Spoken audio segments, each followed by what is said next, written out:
Bueno, el sistema pensional de Colombia está a punto de experimentar grandes cambios. Resulta que se viene próximamente una reforma, entonces le debes contar con herramientas para poder evaluar las propuestas que nos van a presentar, que sea algo basado en los datos y no simplemente como una decisión política.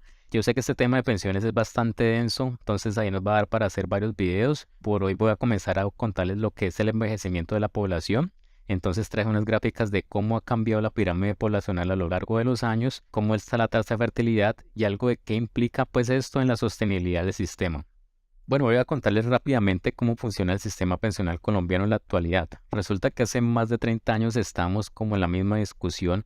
Entonces, a partir del 93, con la Ley 100, se intentó como unificar todos estos regímenes de pensión y llegamos a lo que tenemos pues actualmente. Por ahí en el 2005 hubo otra reforma también, pero entonces básicamente estamos así.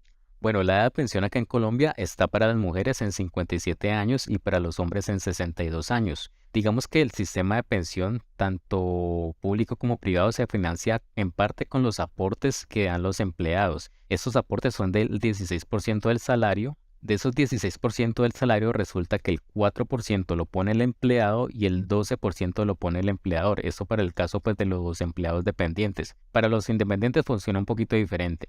Pero entonces resulta que de ese 16% del salario, que es lo que se aporta de pensión entre el empleado y el empleador, el 13% es el que realmente va al fondo, el 2% va para un tipo de seguros y el 1% para gastos administrativos. Resulta que pues entonces a partir del 93 quedaron establecidos solo estos dos regímenes pensionales, que es por un lado el régimen de ahorro individual con solidaridad, que es el RAIS, y el régimen de prima media. Entonces aquí les saco una tablita con los aspectos más sencillos, más básicos, que es la administración. En este RAIS se da por los fondos privados, mientras que en el régimen de prima media se da por Colpensiones. La diferencia del funcionamiento entre ambos es que mientras que en el RAIS va a una cuenta de ahorro individual lo que se aporte, en el régimen de prima media va a un fondo común.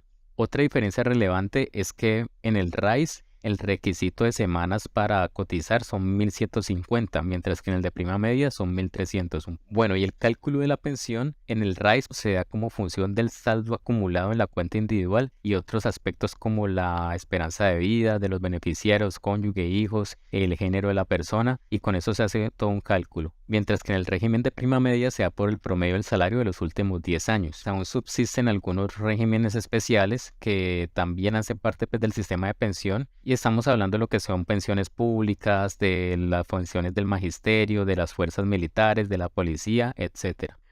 Bueno, entonces en este momento me voy a centrar en el régimen de prima media, que es el que presenta este problema poblacional más grave. Entonces, ¿cómo funciona este sistema? Resulta que eso está basado en una solidaridad intergeneracional, es decir, que las personas que están actualmente cotizando en el sistema, o los más jóvenes o que están, digamos, en la edad productiva, son quienes realizan los aportes. Todos sus aportes van a una olla común. Ya les dije que entonces el aporte que se realiza termina siendo aproximadamente el 13% de su salario mensual. A esta misma olla también le mete plata el gobierno o el Estado porque ya vamos a ver pues que actualmente no funciona. Con solo los aportes de los trabajadores no se está completando para pagar las pensiones. Cuando esta persona ya llega a la edad de pensión y cumple los requisitos de esta misma olla donde ha venido metiendo dinero los aportantes y el gobierno, se saca su pensión. Pero entonces ahí hay un concepto importante que es la tasa de reemplazo, que es como el porcentaje pues, del salario que va a recibir la persona como pensión.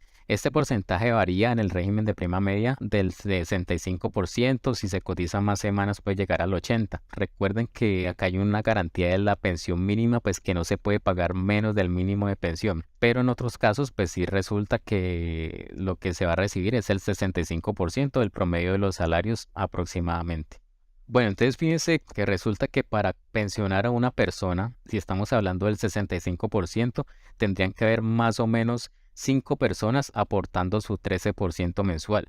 Pero en el caso de las personas que se pensionan con un salario mínimo, ya no estamos hablando de 5, sino más o menos de 8 personas por cada persona que se está cotizando. Bueno, entonces para que el sistema funcione solamente con los aportes de los trabajadores, se necesitan que haya muchas personas aportando constantemente para garantizarle pues la pensión a la persona que ya cumplió sus requisitos de pensión. Pero resulta pues que ya eso cambió porque ya no hay tal cantidad de personas suficientes, entonces ahí es que tiene que entrar el gobierno a poner plata de su bolsillo, es decir, pues del bolsillo de todos nosotros, para que se financien esas pensiones.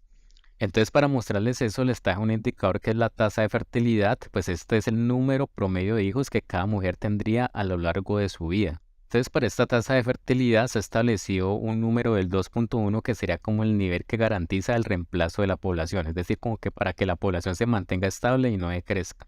Este número pues se da por el supuesto de que la idea es que cada pareja tenga dos hijos para que se reemplacen pues ellos mismos dos en la medida que mueran. Y se le suma un poquito más, pues teniendo en cuenta que hay una tasa de mortalidad, hay niños que no llegan a la adultez, entonces más o menos se calcula en 2.1 para que haya esa estabilidad. Hay países que tienen una expectativa de vida mucho más baja, entonces este valor puede inclusive ser superior. Entonces nosotros vamos aquí a la gráfica histórica de la tasa de fertilidad o fecundidad acá en Colombia. Entonces vemos que para el 1960 el promedio de hijos por mujer estaba en 6.7, es decir, cada mujer tenía 6.7 hijos. Entonces por eso en otras épocas vemos que nuestros abuelos tienen un montón de hijos, por ahí todavía tenemos un montón de tíos y demás. Pero pues esto comenzó a bajar. Entonces por lo menos para 1993, que es el momento donde se dio este cambio pensional, ya la tasa de fertilidad estaba en 3 hijos por cada mujer. Esto siguió bajando y llegamos pues al momento que estamos en, acá es el dato del 2020, en 1.7 hijos por cada mujer. Es decir, aquí ya estamos por debajo de este nivel de reemplazo, es decir, que en un tiempo va a comenzar a decrecer la población colombiana. Esta población no se está renovando, sino que pues nos estamos envejeciendo y se están teniendo menos hijos, pues yo creo que es evidente para todos, muchas parejas ya no están teniendo hijos, si a muchos algunos tienen uno, algunos no tienen ninguno, pero entonces ten en cuenta que esto es promedio, ¿no? Hay personas que tienen pues 0 hijos y hay otras mujeres que pueden tener 3, entonces digamos que ahí más o menos se puede promediar. Bueno, entonces aquí les traje varias gráficas de pirámides poblacionales que me quedaron bien bonitas de los diferentes años. Estas gráficas pues tienen acá los rangos de edad, digamos de 0 a 4 años, 20 a 24, así sucesivamente. Y en este otro eje pues como el porcentaje de la población que representa. Y está pues el verdecito es hombres y el rojito es mujeres. Entonces bueno, en 1960, de acuerdo a lo que les mostré en la gráfica anterior, veamos que por cada mujer el promedio eran 7 hijos más o menos. Eso se ve evidente acá, pues vemos que los niños, o sea, los más pequeños, de 0 a 4 años, eran la población más grande, casi que llegando pues al 10% de varones y 10% de mujeres. Y así pues siga como muy piramidal. Digamos que en este momento, si lo lleváramos al funcionamiento del sistema pensional, funcionaría pues de maravilla porque había mucha gente entrando al sistema y muy poquita gente saliendo. Entonces, pues así mismo, como comenzó a bajar la tasa de fertilidad, también comenzó a deformarse un poquito pues la pirámide. Entonces, para el 93, que fue donde se dieron esos cambios, todavía tiene cara de pirámide, ¿no? Todavía los mayores, pues vienen siendo los niños de diferentes edades, se van reduciendo en la medida que se va envejeciendo. Obviamente, aquí ya se ve como un envejecimiento, pero hasta aquí todavía el sistema funciona. ¿Qué pasa en la actualidad? Que ya esto cambió, ya la gente dejó de tener hijos, como les mostraba, ya estamos por debajo del equilibrio de la fertilidad, entonces la mayor concentración de población ya está por acá, por estos lados, por los 25, por los 30 años más o menos, mientras que los niños o los nuevos nacimientos están siendo ya una menor población. Acá en 1960 eran más o menos 10% y 10, 20, por acá ya bajó como al 7 y 7, 14, acá ya estamos como por el 4 o menos. Y si miramos hacia el futuro, porque pues ya vimos que esto va a seguir bajando, yo creo que ahorita casi que todo el mundo está prefiriendo no tener hijos porque pues es algo muy complicado.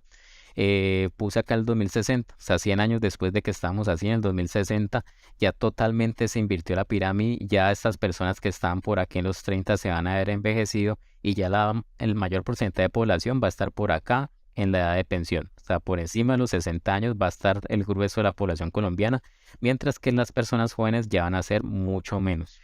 Entonces aquí para verlo más fácil lo que hice fue agrupar por diferentes rangos de edad. Entonces coloqué en un grupito los de 0 a 19, es decir, más o menos las personas que todavía no están aportando al sistema. Otro grupo de 20 a 59, que son las personas más o menos que están realizando los aportes activamente.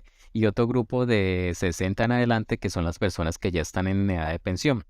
Bueno, entonces en esta gráfica las barras azules son las referentes a 1960. Se ve que en esa época se tenía un porcentaje de población que estaba entre los 0 y 19 años, que era el mayor porcentaje de la población. Ya las personas que están laborando vendría siendo como el 38%, mientras que las personas en edad de pensión eran solo el 5%. Para el 93, poco parecido, pues ya comenzó a bajar las personas jóvenes, pero entonces se incrementaron las personas en edad laboral, 48% para solo un 6% de personas pensionadas. O sea, en este momento el sistema funcionaba una maravilla porque había muchas personas aportando, pero muy poquitas pensionándose. En el 2023, que es el momento actual, pues ¿qué ha pasado? Obviamente hay muy poquitos jóvenes, pues ha bajado mucho. La mayor población es el 57%, o sea, en este momento es donde prácticamente más se está aportando. O sea, hay más personas aportando al sistema, pero ya también los números de pensionados ha aumentado al 14%. Y si vemos entonces al futuro, como les decía, ya las personas que estaban aportando van a comenzar a bajar porque ya todas han envejecido y van a ser pensionados. Entonces, los jóvenes van bajando, las personas que están en edad laboral han venido subiendo, pero van a comenzar a bajar también. Y las que van a subir de aquí en adelante son las personas pensionadas. Entonces, ¿esto qué implica para el sistema de pensiones y su sostenibilidad? Para eso, pues yo hice como un ejemplo aquí muy hipotético, o sea, y para hacernos una idea muy rápida de qué es lo que pasa, pues estoy tomando muchísimos supuestos. Uno es que, pues las personas todas están aportando el mismo salario y pues las personas que pensionan se pensionan con ese mismo salario. También pues de que la distribución de los aportes funciona en la misma magnitud que la distribución pues de la pirámide poblacional, lo cual puede variar. Y pues que estas personas están aportando constantemente. Bueno, entonces en este ejercicio lo hice para el año 2023, que son aquí las barras amarillas. Lo que hice fue tomar este grupo de población que es el que está aportando, que me representa actualmente el 57% de la población, y lo multipliqué pues por la ponderación de su aporte, ¿no? Que ya les dije que es el 13%, que es el 16% pues menos los seguros y lo administrativo. Entonces esto nos da un 7%, que es lo que está pesando pues este aporte en el sistema de pensiones.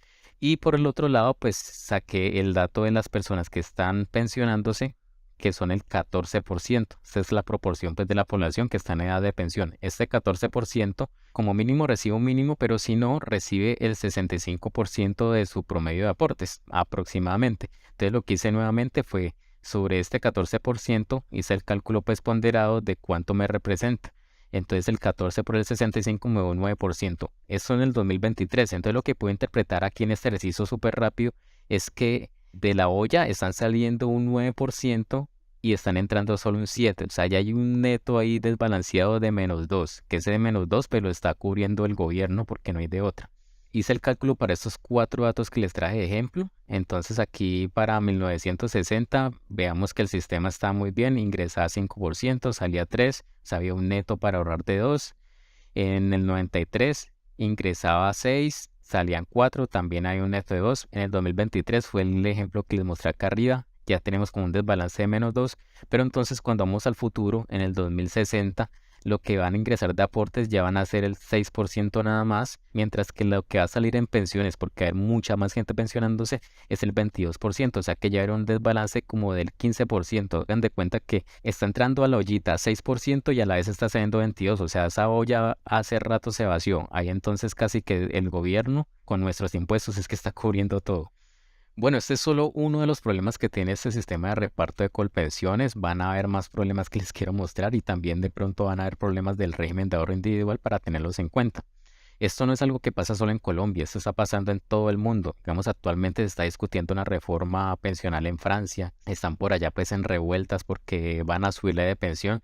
Digamos que esto se va a venir en algún momento y aquí hay que ser como muy claro de que esto no es algo político. O sea, si este gobierno no sube la edad en algún momento, en otro momento lo va a dar porque este sistema no va a ser viable. Es decir, cada vez el Estado va a tener que sacar más dinero para financiar pensiones. ¿Y cómo se corrige esto? Pues una opción es aumentando la edad de pensión, o sea que ya las personas no se pensionen a los 57 y 62, sino que se aumente un poco más. Entonces eso va a dar un tiempito más como de espera, como para que se acumulen más cotizantes para pensionar a menos personas, pero pues al final de cuentas va a pasar. Otra opción que se puede tomar mano es que esta tasa de reemplazo baje y eso es lo que comienzan a hacer muchos países, o sea, no suben la edad porque es algo supremamente impopular, pero entonces ya el porcentaje que se va a devolver de la pensión no va a ser el 65%, sino que puede ser menos. Digamos que este es uno de los problemas que debería corregirse en la reforma pensional, entonces debemos de estar pendientes cuando la presenten para que tengamos como una opinión más clara al respecto de eso. Vale, entonces dejemos hasta aquí este video. En la próxima ocasión les voy a hablar de otro problema de este sistema pensional. Chao.